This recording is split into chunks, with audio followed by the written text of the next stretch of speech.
अकोला टिप्पणची नोंद। क्या बोलते हैं? Sentence, word,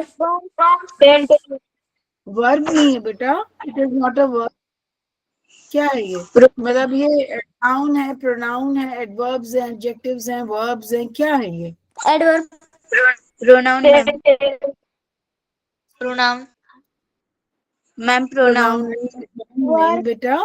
how can they be call मी? मैं इस एक्सरसाइज की बात कर रही हूँ जिसको मैंने हाईलाइट किया है। अब आप मुझे बताओ कि इन्हें क्या कहते हैं। एडवर्ब, जब भी नहीं, एक मिनट, अभी अब आप सब यहीं पे थांबा, ओके, यहीं पे रुक जाओ। जब हम लोग सब नाउन है, सबको पता है नाउन क्या यस होता है? मैम, प्रोनाउन है, नाम, चीज का, वस्तु का, एक जगह नाम, का यस मैम, नाम को बोलते हैं नाम, ना। Noun is any name of place, person, animal, thing. पढ़ा है आपने?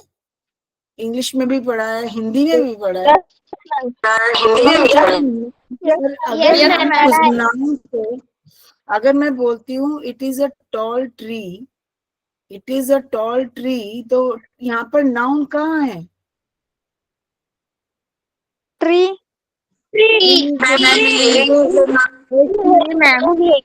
वो एक चीज होगी, ठीक है। अब वो ट्री कैसा है?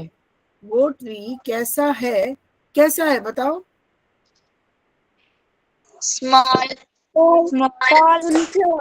मैंने टॉल बोला, इट्स अ टॉल ट्री। तो टॉल जो है डिस्क्राइबिंग वर्ड हुआ। टॉल यस क्या मैम, हुआ बच्चे?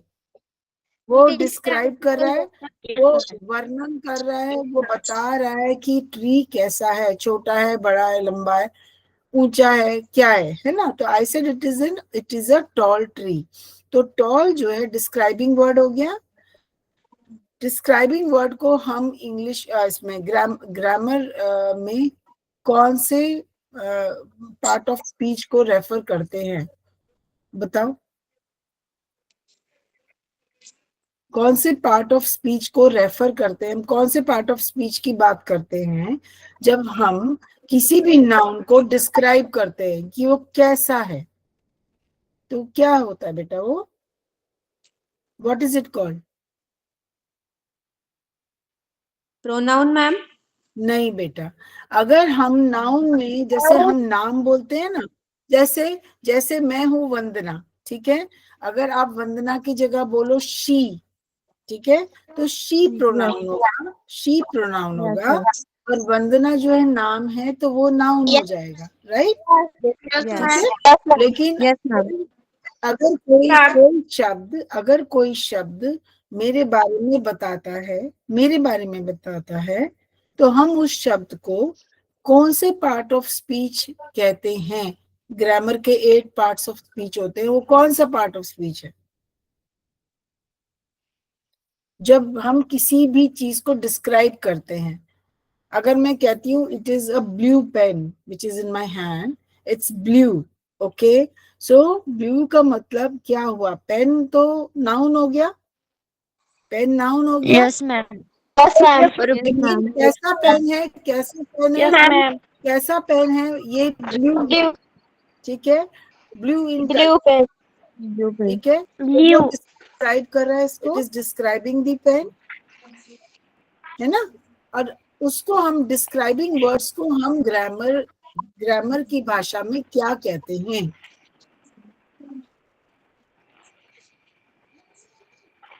एडवर्ब, जब हम, नहीं बच्चे, एडवर्ब, वर्ब मीनिंग है, मैम एडजेक्टिव, हाँ adjective, yes Deepali, yes Deepali, very good. It is called an, excellent, very good. अब सबको समझ आया? तो हम सब लोग क्या भूल रहे थे? एडजेक्टिव, ठीक है। तो ध्यान रखो बेटा, वर्ब, एडवर्ब, एडवर्ब वर्ब को डिस्क्राइब करता है, काम कैसे किया गया, ठीक है, काम कैसे किया गया उसको बताता है, क्रिया, कार्य कैसे किया गया।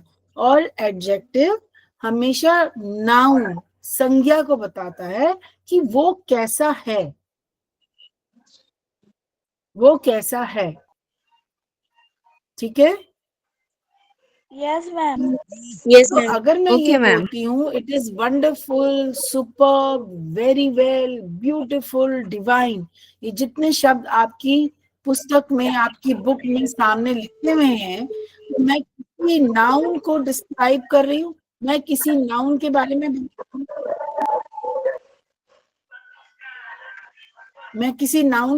बात कर रही हूँ ना। अगर मैं बोलती हूँ it is a wonderful story, Yes, ma'am. Suppose I say it is a wonderful story, तो स्टोरी क्या है यहाँ पर? Wonderful. Pronoun. नहीं, स्टोरी क्या है? स्टोरी कौन सा पार्ट ऑफ स्पीच है? Noun, pronoun, adjective, adverb, verb, क्या चीज है वो जो 8 पार्ट्स ऑफ स्पीच की मैं बात कर रही हूँ, वो क्या है? It's a noun. और कैसी स्टोरी है? What kind of a story है?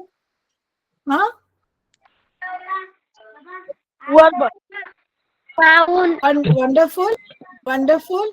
और वंडरफुल अगर मैंने बताया ये कि स्टोरी वंडरफुल है, स्टोरी नाउन है, तो वंडरफुल क्या हो जाएगा बेटा? नाउन के बारे में कौन बात करता है? वो कैसा है या कैसी है? कौन सा पार्ट ऑफ स्पीच हुआ? अभी हमने बात की थी Pronoun. Verb. Adjective. अभी हमने Pronoun. एडजेक्टिव, एडजेक्टिव, अभी किसी ने बोला एडजेक्टिव, ठीक है, आदम ने बोला, वेरी गुड। तो इट इज एन एडजेक्टिव। तो अभी मैं बोलती हूँ it is a wonderful story, तो स्टोरी हमारा बेटा नाउन हो गया। और वंडरफुल कैसी स्टोरी, वो कैसी स्टोरी है बता रहा है ना, डिस्क्राइब कर रहा है, उसका वर्णन कर रहा है, तो वो वंडरफुल जो शब्द है वो हमारा एडजेक्टिव हो गया। ऐसे ही सुपर्ब, ठीक है, सुपर्ब वंडरफुल से भी ज्यादा अच्छा, वंडरफुल अच्छा, सुपर उससे भी ज्यादा अच्छा, ठीक है। हम बोलते हैं ना इट इज सुपर्ब, है ना, तो सुपर्ब का मतलब वंडरफुल से भी ज्यादा अच्छा, एक स्टेप और ऊपर, इट इज मोर स्ट्रॉन्ग, ठीक है। ये अगर बहुत ज्यादा अच्छा है तो हम उसको बोलेंगे सुपर्ब, और अगर हम वंडरफुल बोलते हैं तो अच्छा, ऐसे याद रखो, ठीक है। लेकिन सुपर एंड वंडरफुल दोनों ही एडजेक्टिव हैं बेटा, और दोनों ही नाउन को डिस्क्राइब करते हैं, नाउन के बारे में बताते हैं। कोई भी शब्द जब हमें संज्ञा के बारे में, नाउन के बारे में बताता है, हम उसको एडजेक्टिव बोलते हैं। समझ में आ गया? ठीक है। और जब कोई, Yes, ma'am. और जब हमने कार्य Yes, कैसे ma'am. किया, कार्य के बारे में बताता, कैसे, है ना, स्लोली किया, फास्ट किया, अच्छा, है ना, तो दैट इज एडवर्ब, वो वर्ब के बारे में बता। तो एडवर्ब और एडजेक्टिव में कंफ्यूज मत हो। सब लोग दिमाग में बिठाएंगे एडजेक्टिव नाउन के बारे में बताता है, एडवर्ब हमें वर्ब की तरफ ले जाता है, वर्ब को बताता है। वर्ब का मतलब कोई भी काम, एक्शन, हम जो काम करते हैं, क्रिया करते हैं, ठीक है। दोनों चीजें समझ में आई? Yes, ma'am. Yes, ma'am. Yes, adverb और Yes, एडजेक्टिव, ma'am. ठीक है। अच्छा, वंडरफुल और सुपर बेटा कुछ ऐसे शब्द हैं जिन्हें हम किसी भी चीज के साथ जोड़ सकते हैं, चाहे वो एक्शन हो, चाहे वो वर्ड्स हो, है ना, शब्द हो, कुछ भी होने से हम उसको हम यूज कर सकते हैं। लेकिन जब हम वेरी वेल बोलते हैं ना, वेरी वेल, तो वेरी वेल मोस्टली एक्शन या परफॉर्मेंस के साथ रिलेट करते हैं। वेरी वेल भी हम एडजेक्टिव है, लेकिन हम इस एडजेक्टिव को, मतलब मैं वेरी वेल की बात कर रही हूँ अभी सिर्फ, ठीक है। किसकी बात कर रही हूँ? वेरी वेल की। Very well. अब वेरी वेल जो है, Very. हम ज्यादातर परफॉर्मेंस या किसी एक्शन से रिलेट करते हैं। कोई भी एक्शन, कार्य, क्रिया जो हम करते हैं, it was very well written, the story was very well written. अब देखो आप, मैंने बोला it is a wonderful story, ठीक है, तो आप बोलोगे मैम आपने स्टोरी के लिए भी वंडरफुल यूज किया, और आपने बोला it is very well written, the story is very well written, तो आपने वेरी वेल स्टोरी के लिए भी यूज किया, तो दोनों में फर्क क्या हुआ? आप ये ध्यान दो कि जब मैंने वेरी वेल बोला तो मैंने रिटन शब्द यूज किया। क्या यूज किया? रिटन। Return. रिटन का मतलब लिखा, रिटन का मतलब लिखा गया, ठीक है। जबकि सुपर्ब या वंडरफुल मैं कह रही हूं कि कहानी अपने में सुपर्ब है, कहानी अपने में वंडरफुल है, ठीक है, लेकिन वेरी वेल लिखा गया। है ना। तो जब मैंने वेरी वेल बोला तो मैंने क्या बोला? लिखा गया, मैंने एक्शन की बात की, मैंने परफॉर्मेंस की बात की, ठीक है, it was very well written. ऐसे ही बेटा ब्यूटीफुल भी एडजेक्टिव हुआ, ब्यूटीफुल डिवाइन ये भी एडजेक्टिव हुआ, लेकिन ये जब हम किसी की खूबसूरती को या किसी चीज की खूबसूरती को का बखान करते हैं या बोलते हैं, बताते हैं किसी को, तब हम ये शब्द यूज करते हैं, ये भी एडजेक्टिव है, ये भी एडजेक्टिव है। अब हम किसी की ब्यूटी, किसी की सुंदरता को बताते हैं तो हम ये थोड़ा बोलते हैं she has a wonderful face, हम नहीं बोलते she has a beautiful face, बोलते हैं ना, यस मैम। Yes, ma'am. है ना। यस तो मैम। हम ब्यूटीफुल, अब याद रखो इन चारों में फर्क, यस मैम। चारों में फर्क है बेटा, चारों ही आपके एडजेक्टिव्स हैं। सबसे पहली बात तो ये चारों एडजेक्टिव है, चारों हमें नाउन के बारे में बताते हैं, संज्ञा के बारे में बताते हैं, लेकिन इनमें एक इनकी यूसेज में, इनके इस्तेमाल करने में, उपयोग करने में there is a difference. Beautiful divine words हम किसी की बाहरी सुंदरता को बताने के लिए करते हैं। वेरी वेल हम जब कुछ लिखते हैं ना या कोई कार्य करते हैं हम वो बताने के लिए करते हैं। वंडरफुल सुपर्ब हम किसी भी चीज के लिए कर सकते हैं, कोई भी संज्ञा के लिए यूज कर सकते हैं, लेकिन वंडरफुल सुपर्ब जो है वंडरफुल से एक स्टेप ऊपर है, एक स्टेप ऊपर है, मतलब ज्यादा बड़ा चढ़ा के अगर हम बोलते हैं, लेकिन ये हम किसी के लिए भी यूज कर सकते हैं, ठीक है। Yes ma'am. Yes, आपको ma'am. Yes, डिफरेंस समझ आ गया? ma'am. ये आपका एक प्रकार का होमवर्क यस मैम। रहेगा। Yes, मैंने ma'am. आपको यस मैम। बहुत सिंपल सेंटेंस आप बनाओगे बेटा, लेकिन आप इन चारों की सेंटेंसेस बना के आप ग्रुप पे शेयर करोगे बताने के लिए कि आपको अच्छे से समझ आया कि नहीं, Yes, ma'am. मैंने ठीक है। सेंटेंस बनाए हैं अनुष्का। जब मैं आपको होमवर्क वो आपका मैम.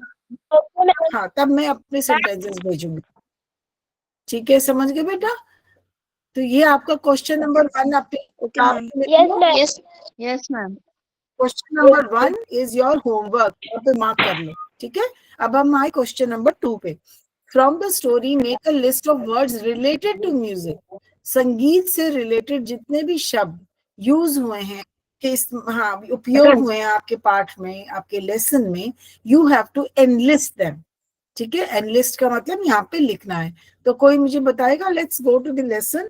और अब मुझे आप बताओ कि कौन कौन से वर्ड्स यूज हुए हैं यहाँ पर। मैम मैं बताओ. सॉन्ग वर्ड है सबसे म्यूजिशियन। पहले।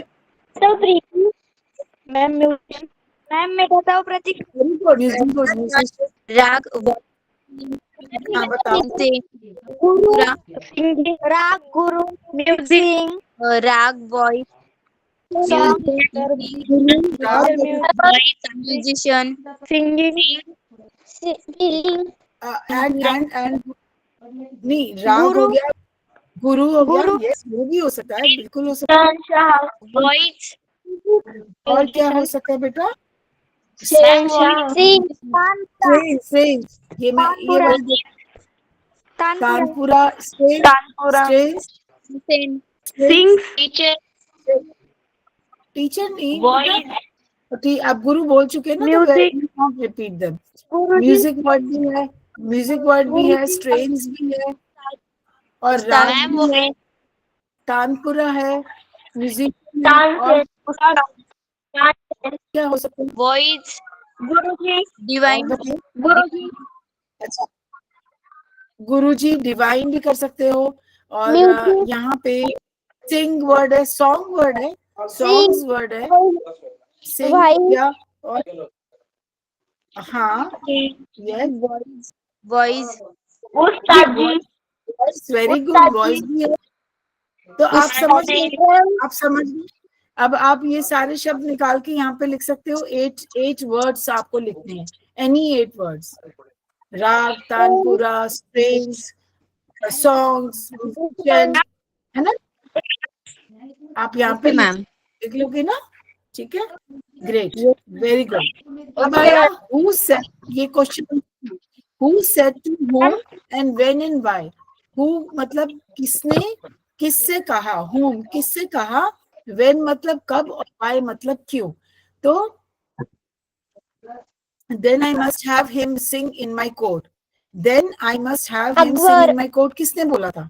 अकबर। मैम अकबर. अकबर। राजा, वेरी गुड। किसको बोला, अकबर। किसको बोला था? बिगर. तानसेन तानसेन. को नहीं, yes, हाँ वेरी गुड, तानसेन को। और व्हेन बोला था, और व्हाई कब और क्यों बोला था? When Tansen said someone is best than him.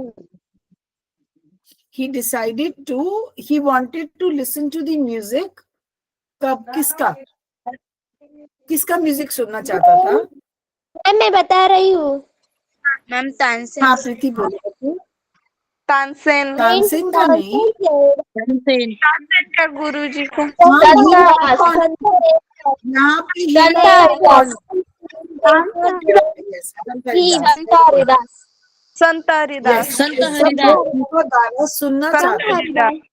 हाँ बिल्कुल। और उन्होंने कब बोला था? जब उन्होंने तानसेन को गाने के बाद, जब उसका तारीफ किया, उसका प्रशंसा करी, और तानसेन ने ये बोला कि मेरे से ज्यादा अच्छा तो कौन गाता है, मेरे गुरुजी गाते हैं, जिन्होंने मुझे म्यूजिक सिखाया, ठीक है ना, तारीफ करी, ठीक है। तो उस टाइम पे राजा ने बोला, अकबर ने, बादशाह अकबर ने, कि मैं भी उनको मतलब कोर्ट में लेकर आओ, उनको कोर्ट में समन करो, बुलाओ। I shall go as a humble lover of music, I shall go. Akbar.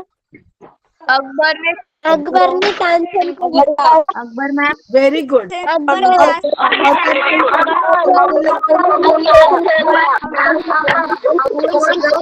बेटा क्या आप सब एक साथ बोलोगे तो मुझे भी सुनाई देगा ना। मैम मैं बता रही हूँ.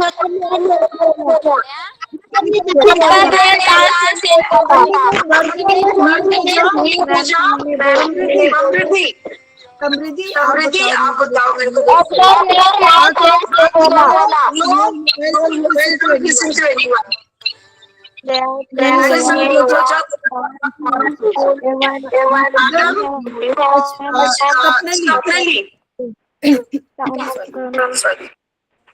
स्वप्नली आप म्यूट हो जाओ, या प्रीति आप भी म्यूट करो अपने को। हाँ मैम मैं आंसर बताऊँ. मैम मैं समृद्धि आप बताओ, समृद्धि का नाम लिया ना मैंने। मैं बताऊंगी. प्रीति बाद में बताऊंगी, हम लोग। हाँ बिल्कुल समृद्धि, लेकिन कब कहा ये बताए समृद्धि, कि I shall go as a humble lover of music.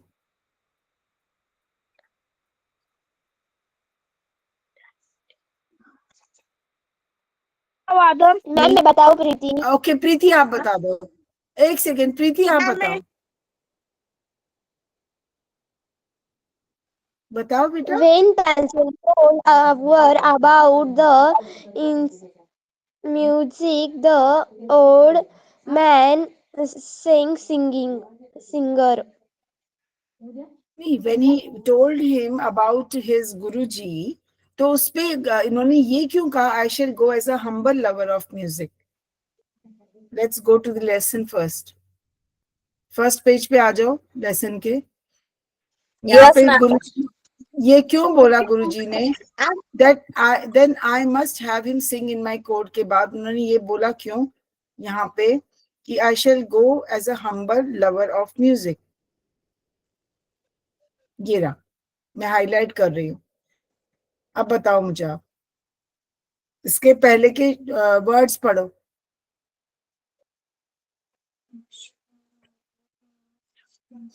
When Tansen told Akbar that my Guruji will not come to your court, कहा था उसने, तानसेन जी ने he will never come to your court to sing song, okay? And he is, हाँ, and if तो उस पे अकबर जी ने क्या बोला था, बादशाह अकबर ने कि okay fine, if he cannot come, if he doesn't want to come, it's fine, हम लोग जाएंगे, but I will not go as the emperor of Hindustan, I will go as a humble lover of music. मैं एक music lover के तरीके से जाऊंगा, ना कि ये मतलब अपने डिस्गाइज में, मैं अपना वेश बदल के जाऊंगा, मैं ऐसे नहीं जाऊंगा कि बादशाह जा रहे हैं वो गाना सुनने के लिए। कहा था ये बात? और यस मैम। क्यों कहा था? वाई का क्या जवाब हुआ? वाई का क्या जवाब हुआ? क्योंकि तानसेन ने बोला my guruji will never come to the court. कहा था उन्होंने he will never come to the court. तो अभी तो आपके पास आपकी बुक खुली है, आप वहां से देखो कि जब मैं आपसे पूछती हूँ तो, ठीक है? Let's go to the next one. Okay, what has happened to you? किसने बोला, किसको बोला what has happened to you? Ma'am Sant Haridas. बिल्कुल सही। संत हरिदास ने कब बोला? तानसेन को संत हरिदास ने तानसेन को बोला। तानसेन से। हाँ, लेकिन कब बोला? when did he say this? जब When Tansen made deliberately mistake. yes, हाँ, he deliberately made a mistake while singing the song. Gokul बिल्कुल सही बोला आपने, he deliberately made a mistake. तो आपकी बुक्स खुली हैं, आप वहां से अपना जवाब देख सकते हो बच्चे, उसको अंडरलाइन भी कर सकते हो। तो when he deliberately made mistake and why? Because he was guru, he had taught Tansen music. तो उनको तो लगा मेरा शिष्य जो है इतना गलत गाना गा रहा है, लगा ना उनको?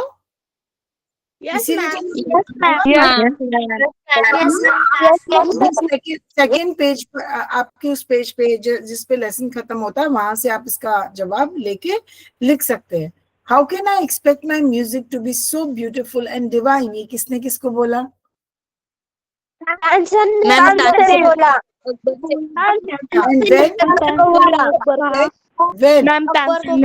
बोला। बिल्कुल बोला, लेकिन क्यों बोला? भाई बोला?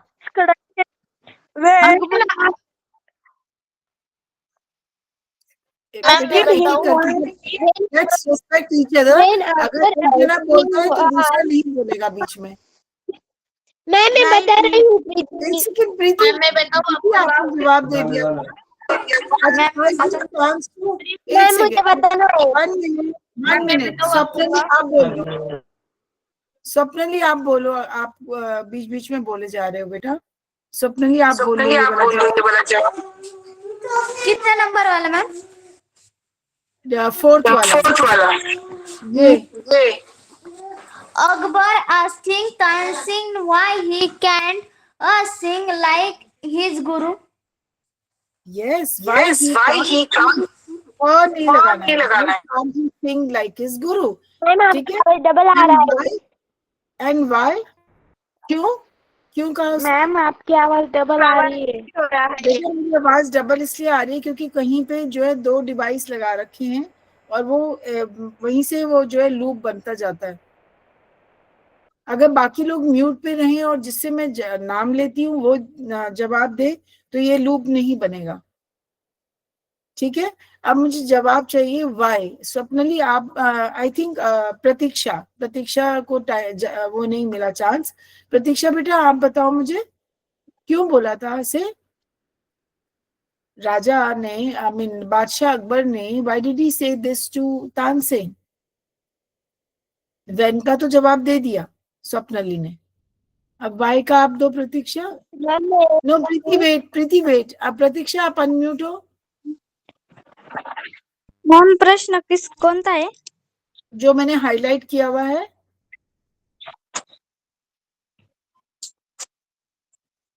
आप इसका वाई का जवाब दो। Yes ma'am.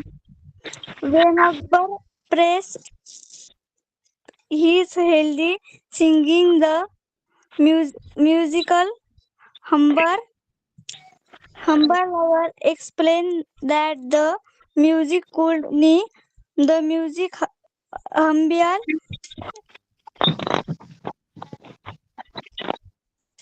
मैम मैं बताऊँ? उसने क्यों बोला था? मैं बताऊँ ये बात तानसेन ने जवाब जब दिया राजा अकबर को, how can I expect my music to be so beautiful and divine, क्यों बोला था उसने?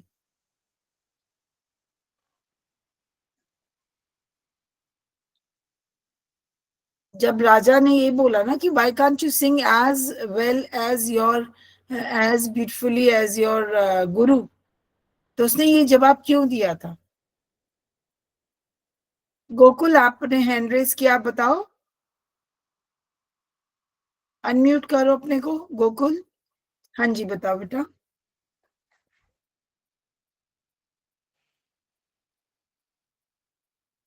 ओके अपूर्वा आप बता दीजिए, आपने पहले बोला था मैं बताऊंगी। Apurva are you there? Apurva, Anushka, हाँ। When Akbar compared Pranab Haridas when divine voice with Tansen and Tansen explained the difference. he explained that why he could not sing, because his Guruji did not sing for anyone. He sang only for God. He was singing only for God. He was not singing for anyone. Yes. Whereas Tansen Yes. sings Yes, for ma'am. Yes, is singing only when Yes, ma'am. ma'am. tells him to sing, na? So he is under pressure. He never sings for God. He sings for the people. Tansen जो है वो लोगों के लिए गाना गाता है ना, जबकि उसके गुरुजी ईश्वर के लिए गाते हैं, उनका ध्यान करके गाते हैं। So therefore there was a difference. ठीक है? Yes ma'am. Yes ma'am. जवाब जो है ऊपर यहाँ पे आपके लास्ट पैराग्राफ में दिया है, इसके अंदर ये वाला जो है आपका पूरा जवाब इसमें से मिल जाएगा, फोर्थ वाले का। Yes ma'am. ओके, तो कभी Yes, ma'am. डिफिकल्टी हो तो आप इसमें से ढूंढ लिया करें। ओके, अब आए हमारे types of sentences. Again it is a grammar part. अलग अलग प्रकार के सेंटेंस, ठीक है, वाक्य। अब हमने किए हैं टाइप्स ऑफ सेंटेंसेस अपने सेशन के शुरू में, आई थिंक आप उनको शायद याद हो। जैसे ये पहला वाला है, what has happened to you. अब यहाँ पे अलग अलग टाइप के सेंटेंस लिखे हैं बेटा। एक्सक्लेमेटरी कौन से सेंटेंस होते हैं? जो हमारे भाव से, हमारे इमोशन से, है ना, को व्यक्त करते हैं, तो बताते हैं, राइट। इसके अंदर क्या लगता है? इसके अंदर कौन सा चिन्ह लगता है?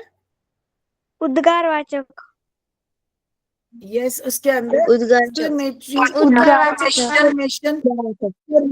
यस, हिंदी में या मराठी में शायद आप यही बोलते होंगे बेटा। फिर आता है इंटेरोगेटिव। इसका क्या अर्थ हुआ? जब हम किसी से प्रश्न पूछते हैं। वेरी गुड बेटा। फिर आया स्टेटमेंट एंड असर्टिव। ये क्या होता है? जब हम कोई बात बोलते हैं, ठीक है, हम स्टेटमेंट देते हैं। जैसे मैंने बोला समृद्धि इज एन इंटेलिजेंट गर्ल, तो मैंने एक स्टेटमेंट दे दिया ना, मैंने असर्टिव हो गया ना, वो मैंने असर्ट किया, मैंने इस बात पर, ठीक है, राइट। अब आ गया इम्पेरेटिव। इम्पेरेटिव कौन कौन से सेंटेंस होते हैं जिसमें हम किसी को आज्ञा देते हैं, ठीक है, किसी को एडवाइस दे या हम या हम किसी को हम अच्छा सलाह आराम से सब लोग म्यूट हो जाओ। एक सेकेंड बेटा, आग्रह और आज्ञा में क्या फर्क है? आग्रह करना, किसी को आग्रह मतलब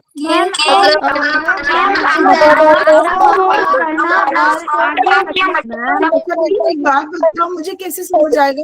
सब लोग मैं बताऊं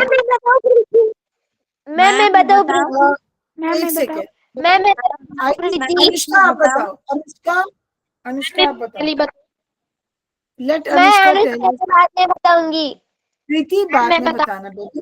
प्रीति बेटा, जब सब बाकी बोलते हैं ना तो थोड़ा चांस दूसरों को भी देना चाहिए ना। अगर हम बीच में जंप कर जाएंगे तो दूसरा भी नहीं बोल पाता है। ठीक है, लेट्स मेंटेन डेकोरम। अभी जरा बताएगा कौन मुझे? अनुष्का आप बताएंगी बेटा? Yes ma'am. अकेले मतलब किसी की मतलब जाने की मतलब परमिशन लेना, और आग्रह करना मतलब कोई चीज का आग्रह करना। रिक्वेस्ट करना, रिक्वेस्ट करते हैं ना हम, जिसमें यस हम मैम। प्लीज का शब्द प्लीज यूज करते हैं। ठीक है ना? तो और ये होता है एडवाइस, किसी को हम बोलते हैं कि ये करो वो करो, है ना, हम सजेशन देते हैं। ठीक है, हम किसी को एडवाइस देते हैं, अब वो माने ना माने उसके ऊपर है। ठीक है, तो इम्पेरेटिव सेंटेंसेस हम उनको बोलते हैं। Very good. अब आ गया नेगेटिव सेंटेंस। चलो प्रीति अब आप बताओ बेटा, अनम्यूट होकर। आप बोल रहे थे मैं बताऊं, तो प्रीति आप बताएं नेगेटिव सेंटेंस कौन से होते हैं। अब कोई और नहीं बोलेगा, प्रीति को बोलने दो। ठीक है, प्रीति बेटा आप अनम्यूट हो। Yes ma'am. आप बताओ, आप मुझे। नेगेटिव सेंटेंस वह होते उसमें जैसे कि मैं यह काम नहीं कर सकती। अच्छा, अभी आप ये हाँ जी, बोलो बोलो बेटा। आपने ही बोला कि ये मैं काम नहीं कर सकती, बट नेगेटिव सेंटेंस को हम लोग क्या करते हैं, वो सेंटेंसेस होते हैं जिसमें मैंने बोला ना कि इट्स अ टॉल बिल्डिंग।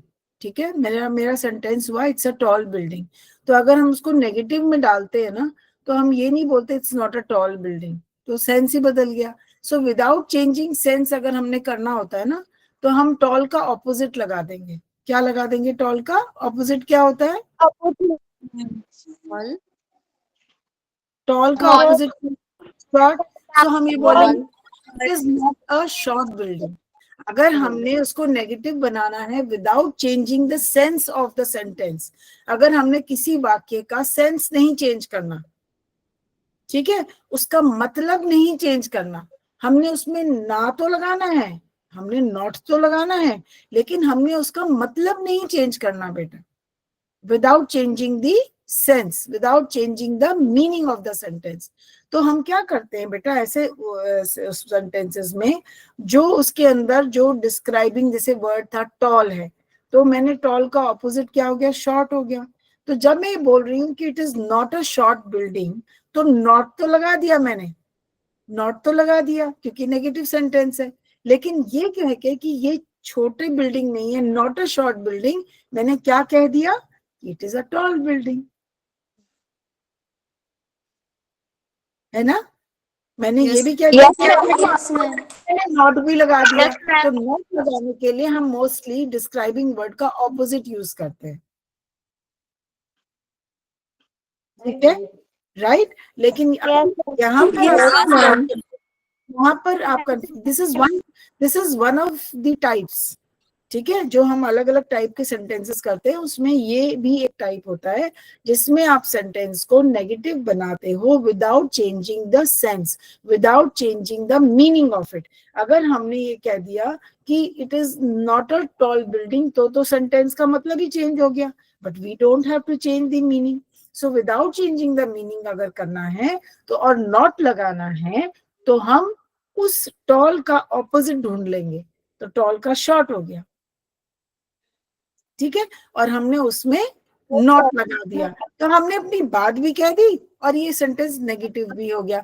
ये चीज ध्यान रखना बेटा, ये नेगेटिव सेंटेंसेस इस टाइप के होते हैं। When we do types of sentences, यहाँ पे उन्होंने नेगेटिव सेंटेंस को रिलेट किया है नो नॉट इवन देन से, शायद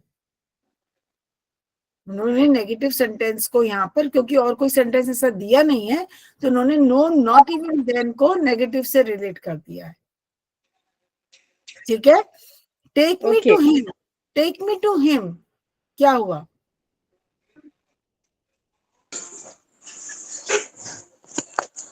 ma'am imperative. Yes, take me to him is an imperative. What has happened to you, ये पहले वाला तो आपने बता दिया, interrogative. I am long past the age for singing, I am long past the age of singing. Very good bingo, very excellent, excellent बेटा, excellent. फिर आया wonderful expression, exclamatory, very good. तो ऐसे ही आपको यहाँ पे इसके जवाब लिखने हैं। ठीक है, तो आज आप एक नई चीज समझे हो मेरे से कि टाइप्स ऑफ सेंटेंसेस में नेगेटिव सेंटेंस कौन से होते हैं। अब ठीक है, अगर कन्वर्जन आए तब आप ऐसे करना, लेकिन अगर आपको ऑलरेडी दिया हुआ है नेगेटिव सेंटेंस तो फिर कुछ नहीं करना है, फिर उसको उसी से ही मैच करना है। ठीक है, अब वो बोल रहे हैं, उन्होंने आपको शब्द दिया क्वेश्चन नंबर 5 में एग्जैस्पिरेटेड। ठीक है, अब इस शब्द में से हमको तोड़ तोड़ के हमने छोटे छोटे शब्द बनाने हैं। ठीक है, छोटे छोटे वर्ड्स बनाने। तो मैंने कुछ वर्ड्स यहाँ पे आपको एग्जाम्पल की तरह से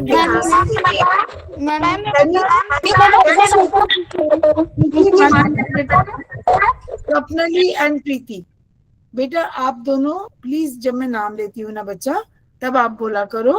ऐसे भी अगर आप बीच में बोलना शुरू कर देंगे सब लोग तो मुझे सुनाई नहीं देगा। ठीक है, अभी मैं ये बोल रही हूँ Gokul is there, Gokul.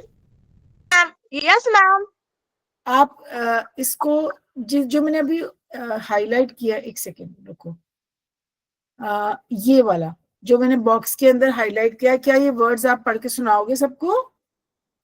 Yes ma'am. बताओ बच्चे। East, east, south, Yeats, east के बाद ईट्स है, ईस्ट डायरेक्शन है, ईट्स खाना है। हाँ, साउथ, ईस्ट को छोड़ दो, ये इसको छोड़ो, एक मिनट मैं यहाँ पे दोबारा लिख रही हूँ। Okay ma'am. हाँ आप बताओ। से, सी, समुद्र, सी। हाँ, yes ma'am. Read, reed, there, dare, park, eat, tea, and say, at, see and sea. अब वो गलती से वो वाला सी मैं ऊपर 2 बार लिख गई थी। ठीक है, राइट मैम। ऐश्वर्य है। Yes ma'am. समझ? हाँ क्या है? मेरा नाम ऐश्वर्या है मैम। अच्छा ऐश्वर्या, ओके सॉरी बेटा, मैं आप गोकुल के नाम से दिख रहे थे मुझे, मैं लिख लेती हूँ यहाँ पे। Okay Aishwarya, very good. तो आप अब जैसे ही मैंने सारे वर्ड्स आपको बना के दिए हैं इसके अंदर से, ये तो कुछ हैं, आप इसके ज्यादा भी आप और बना सकते हो। कोई मुझे बताएगा सिर्फ 2 लेटर का कोई वर्ड बना के देगा मुझे इसमें से, 2 letter word. Ma'am as, very good. As किसने बोला? अनुष्का ने, very good, very good. At भी हो गया,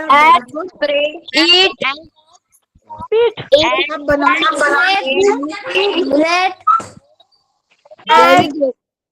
यस, रैट भी है, वेरी गुड। मैंने रैट देखा नहीं था। Yes, rat is also there, as is there, very good बेटा। तो इसका मतलब आप बना लोगे। Rat good good, excellent. ठीक है, हम नेक्स्ट क्वेश्चन पे जा रहे हैं, 6th पे। एम्परर अकबर। अब इसके अंदर आपने लिखना है right T for true, not true मतलब फॉल्स। अब देखो यहाँ पर इट इज नॉट ट्रू, इसका क्या मतलब हुआ इट इज नॉट ट्रू? मतलब कि वो खरा नहीं है मैम, वो झूठ है मैम।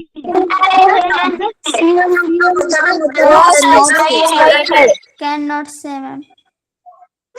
ठीक है। तो Akbar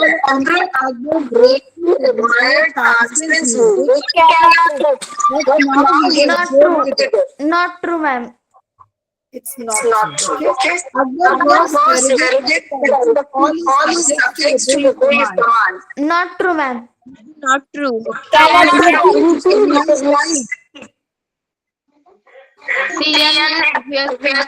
ma'am not true.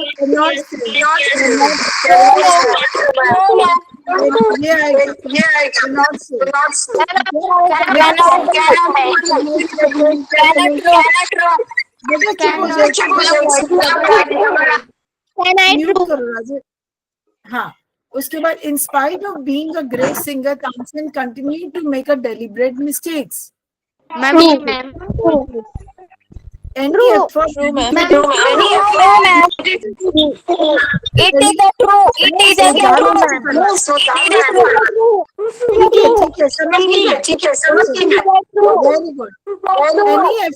Any effort dedicated to God turns to be the best.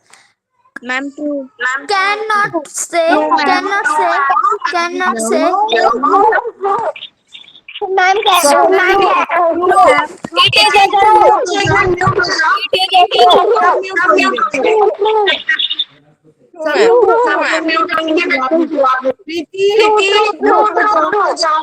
Preeti Pawar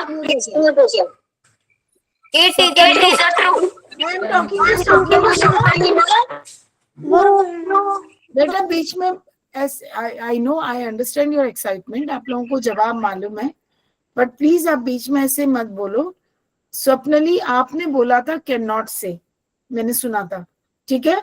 any effort dedicated to God turns to be the best.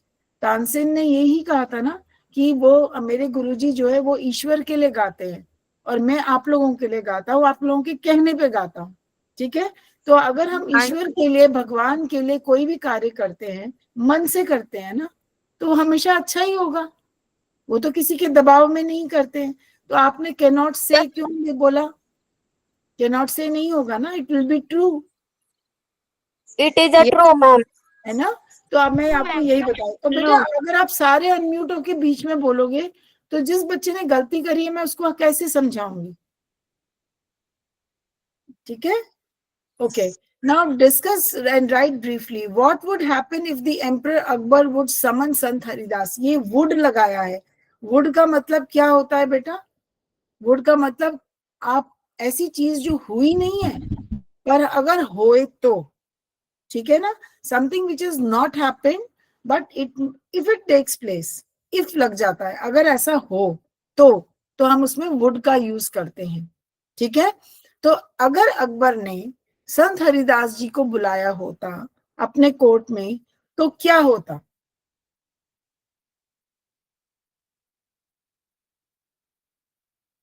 Ma'am repeat करो। अगर संत हरिदास जी को अकबर ने अपने कोर्ट में बुलाया होता, ठीक है, और वो आ जाते तो क्या होता? मैम वो है ना गुरुजी, उन्होंने गाना ही नहीं गाया। यस, गाना ही नहीं गाया, नहीं, वो गाना ही नहीं गाते, ठीक है। ही वुड हैव अगर वो आ भी जाते, अगर वो तानसेन के कहने पे आ भी जाते, he would have refused to sing song because वो तो किसी के लिए किसी जन के लिए नहीं गाते थे, वो ईश्वर के लिए गाते थे, ठीक है। And he was not there, उनको कोई इनाम नहीं चाहिए था अपने गाने के लिए, ठीक है। तो वो इसीलिए वो बिल्कुल मना कर देते। तो बिल्कुल सही बोला, बट वुड लगाओ, अगर क्वेश्चन में वुड लगाए तो अपने आंसर में भी वुड लगाओ। What if you find a blind person singing song? मैं अब क्वेश्चन नंबर 2 को पढ़ रही हूँ बेटा, जिसे मैं हाईलाइट कर रही हूँ। What if you find a blind person? अगर कोई अंधा इंसान जिसकी आंखें नहीं है, सिंगिंग सॉन्ग अगर गाए, मेलोडियसली का मतलब बहुत मेलोडी के साथ, मतलब बहुत म्यूजिकल, बहुत सुंदर आवाज में, फॉर बेगिंग, भीख मांगने के लिए, तब बताओ तब आप क्या होगा, कैसा फीलिंग आएगा?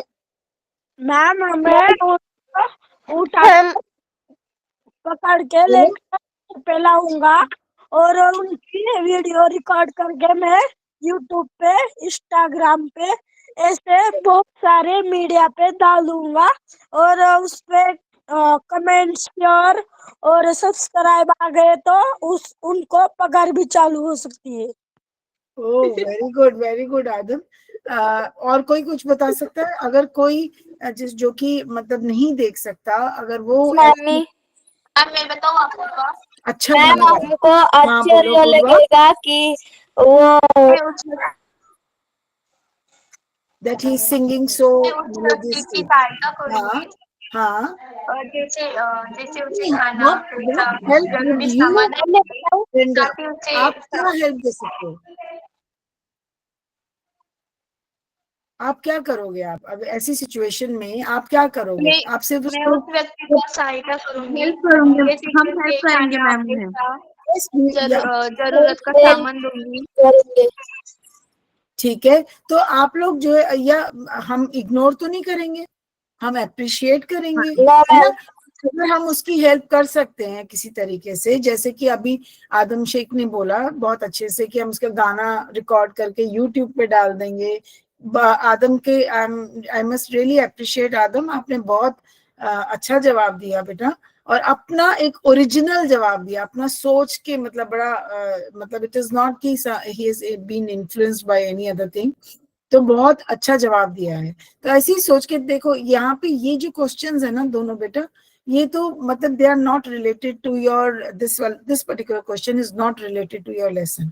ये आपके लेसन से कनेक्टेड नहीं है, ये आपकी सोच से है कनेक्टेड, ये आप क्या सोचते हो, ठीक है ना? अगर ऐसी सिचुएशन हो तो so you have to simply imagine, अपने को उस सिचुएशन में इमेजिन करो कि आपके सामने ऐसा कोई व्यक्ति है जो कि जिसको कि आपके पास रोशनी नहीं है आंखों की, और वो जो है भीख मांग रहा है। तो आपको अच्छा लगेगा कि वो भीख मांग रहा हो, इतना अच्छा सुंदर गाना गा रहा है, ठीक है? तो आप उसको जो है, नो तो मैम। आप उसकी हेल्प करोगे, और किसी पॉजिटिव वे में, किसी अच्छे तरीके से उसकी हेल्प करोगे, ताकि उसकी डिग्निटी भी बनी रहे, उसकी एक रेस्पेक्ट बनी रहे। ऐसा ना हो कि वो सोचे कि मैं कुछ भी नहीं हूँ, ठीक है?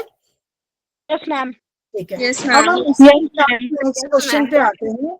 ये आप लोगों ने बेटा, अब देखो यहाँ पे जो ये क्वेश्चन दिया है ना, इसके अंदर हर एक में दो दो उन्होंने सेंटेंसेस दिए हैं। एक सेंटेंस दिया है जिसके अंदर उन्होंने विच, दैट, वाई ऐसे शब्दों का इस्तेमाल नहीं किया है, ठीक है? आप वो डिफरेंस देख सकते हो। जैसे पहला वाला है, he wore a shirt made of cotton, उन्होंने मेड ऑफ कॉटन को अंडरलाइन किया है। कॉटन का मतलब सबको पता है, यस मैम। Yes ma'am. सूती। Yes ma'am. ही, अब उन्होंने सेंटेंस को कैसे लिखा? ही वोर अ शर्ट, उसने वो शर्ट पहनी है, which was made of cotton, which लगा दिया, ठीक है? तो अब इन दोनों में क्या फर्क है, पहले मुझे बताओ। First you tell me the difference. क्या डिफरेंस है दोनों में? अगर हम जब सेंटेंस को देखते हैं क्या फर्क दिखता है? मैम यहाँ पे शर्ट दिख रहा है और इधर से कॉटन। नहीं बेटा, आप ध्यान से देखो, जब हम पहला सेंटेंस पढ़ते हैं तो ये एक पूरा कंप्लीट सेंटेंस है, ये कंप्लीट सेंटेंस है, इसमें दो सेंटेंसेस नहीं है। आपको इसमें दो सेंटेंस दिख रहे हैं पहले वाले में? इसमें बताओ मुझे।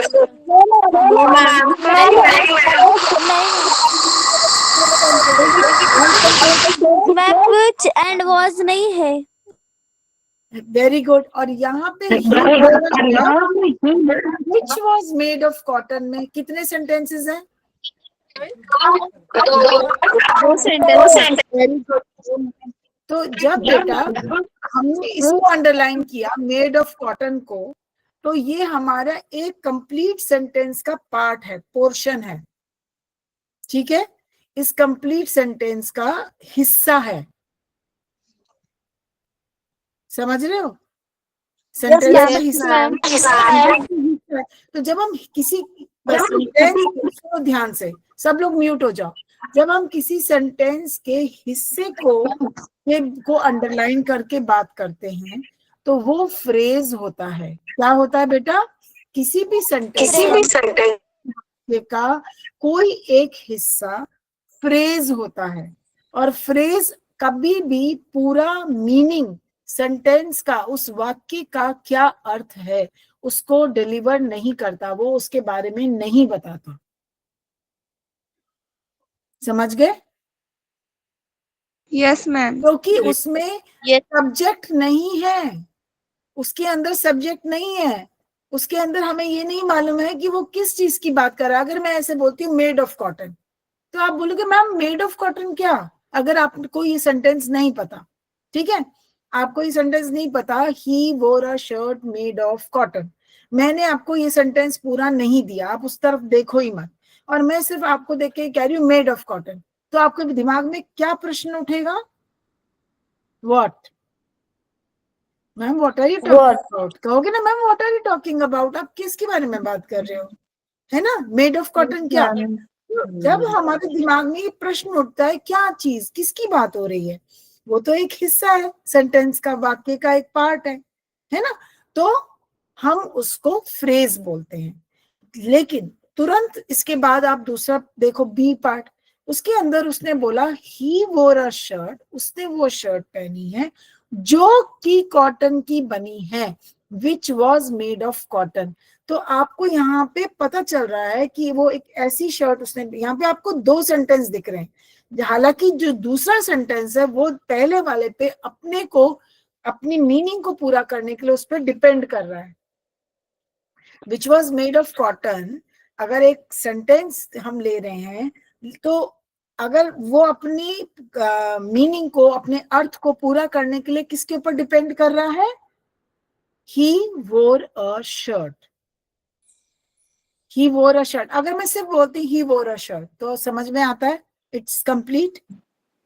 No ma'am. क्यों? ही वोर अ शर्ट, उसने शर्ट पहनी है, तो कंप्लीट हो गया ना, मेन हो गया ना, वो तो मेन क्लॉज हो गया ना। यस।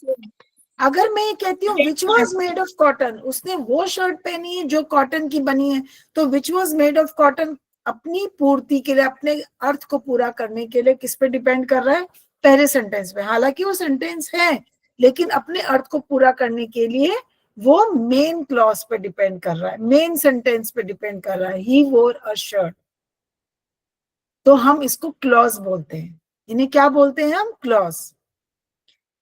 फ्रेज होता है किसी भी एक सेंटेंस का हिस्सा, किसी भी एक सेंटेंस का हिस्सा, वाक्य का हिस्सा, ठीक है, जिसको कि हम ग्रुप ऑफ वर्ड्स बोलते हैं। सिर्फ शब्दों को मिला दिया और हमने उसको रख दिया, उसका क्या बना, क्या अर्थ है, कुछ नहीं पता, ठीक है। लेकिन हमने जब हम दूसरे सेंटेंस पे आए बेटा, तो उन्होंने विच लगाकर उसको थोड़ा सा एक सेंटेंस का रूप दिया, लेकिन एक ऐसा सेंटेंस बना जो कि अपनी पूर्ति के लिए, अपने मीनिंग को पूरा करने के लिए पहले हिस्से पे डिपेंड कर रहा है, अपने से वो मीनिंगफुल नहीं है। क्योंकि किसी भी सेंटेंस को पूरा होने के लिए एक सब्जेक्ट चाहिए ना आपको, बिना सब्जेक्ट के कैसे करोगे? Yes ma'am. Yes ma'am. Yes ma'am. Sentence है तो हम क्लॉज बोलते हैं। तो जब मैं हमने इन्होंने इन दो सेंटेंसेस को अंडरलाइन किया, he wore a shirt which was made of cotton, तो ये वाला जो है which was made of cotton जो है बेटा, it is called subordinate clause. ये डिपेंड करता है ऑन द मेन क्लॉज, ये क्लॉज पे, पहले क्लॉज पे डिपेंड करता है। अब मैं आपको इस टाइम पे टाइप्स ऑफ क्लॉजेस नहीं करा रही हूँ, मैं आपको फर्क बता रही हूँ एक फ्रेज में और एक क्लॉज में, ठीक है। अगर हम ये दो सेंटेंसेस की तरफ देखते हैं तो ये हमें क्लॉज दिखाई देते हैं, लेकिन जब हम मेड ऑफ कॉटन बोलते हैं तो ऐसा लगता है जैसे उस सेंटेंस का एक हिस्से को तोड़ के रख लिया, क्योंकि ये तो एक सेंटेंस है ना, ही wore a shirt made of cotton, तो एक कंप्लीट सेंटेंस है, इसमें सब्जेक्ट भी है, प्रेडिकेट भी है। समझ रहे हो? यस क्योंकि जब हमने मेड ऑफ यस मैम लिया तो वो एक फ्रेज बन गया। वो क्या बन गया? Phrase. It is a group of words, so it is a phrase. लेकिन क्लॉज की जब हम बात करते हैं बेटा, तो उसमें सब्जेक्ट और प्रेडिकेट दोनों होते हैं, और उसके अंदर टाइप्स ऑफ क्लॉजेस होते हैं। फिर कोई डिपेंड करता है तो उसको क्या, कौन सा क्लॉज कहते हैं, अभी वो आपने नहीं किया क्लास 8 में शायद, तो ये मैंने आपको डिफरेंस बताया। अब हम दूसरे पे आए, are you sure of your innocence. अब बेटा ऑफ योर इनोसेंस तो तोड़ लिया ना हमने सेंटेंस में से, एक सेंटेंस था उसमें से तोड़ लिया, तो it is a group of words, doesn't carry any meaning, कोई मतलब नहीं है। ऑफ योर इनोसेंस क्या होता है? कुछ समझ में आता है हमें? कुछ समझ नहीं आता है ना। ये तो एक ऐसा लगा जैसे शब्दों का एक झुंड है जिसका कि कोई मतलब नहीं है। ठीक है, तो हमने उसको फ्रेज का, हम उसको फ्रेज बोलते हैं, शब्दों के ऐसे समूह को, ग्रुप ऑफ वर्ड्स को जिनका की कोई मतलब नहीं निकलता। It is called a phrase. What is it called? Phrase. Fresh लेकिन जब हम बी पार्ट करते हैं बेटा, are you sure that you are innocent. क्या तुम को पूरी इस बात की श्योरिटी है कि तुम इनोसेंट हो? तो आपको लगता है ना दो सेंटेंसेस, जबकि that you are innocent and are you sure अपने में पूरे हैं, लेकिन उन्होंने दैट लगा के इस पार्ट को पहले वाले पार्ट पे निर्भर कर दिया। सेंटेंस है लेकिन वो निर्भर है किस पे? पहले पार्ट पे। सेंटेंस है लेकिन वो निर्भर है किस पे? डिपेंड किस पे करता है? पहले पार्ट पे। श्योर? लेकिन दैट यू आर इनोसेंट पूरा नहीं है, सेंटेंस है पूरा नहीं है, तो हम इसको क्लॉज दे बोलते हैं। हम क्या बोलते हैं इसको? क्लॉज। क्लोज दे जबकि ये innocence is just a group of words which doesn't convey any meaning beta. Group of words conveying no meaning, zero meaning. Okay? तो हम इसको फ्रेज बोलते हैं। तो आपने सिर्फ आइडेंटिफाई करना है कि इसमें फ्रेज कौन सा है और क्लॉज कौन सा है। तो हम पहले के लिए लिख देंगे फ्रेज, दूसरे के लिए लिख देंगे क्लॉज। फिर यहाँ पे भी फ्रेज हो गया और यहाँ पे भी क्लॉज हो गया। समझ में आया बेटा? यस हो गया है बच्चे। आई नो, मैं एक मिनट मीटिंग इसको स्टॉप कर रही हूँ पर ही, and I am coming back to your class. Ma'am एक सेकेंड, बाय एक मिनट, मैम नहीं बोलो मत करो, एक सेकेंड। मैम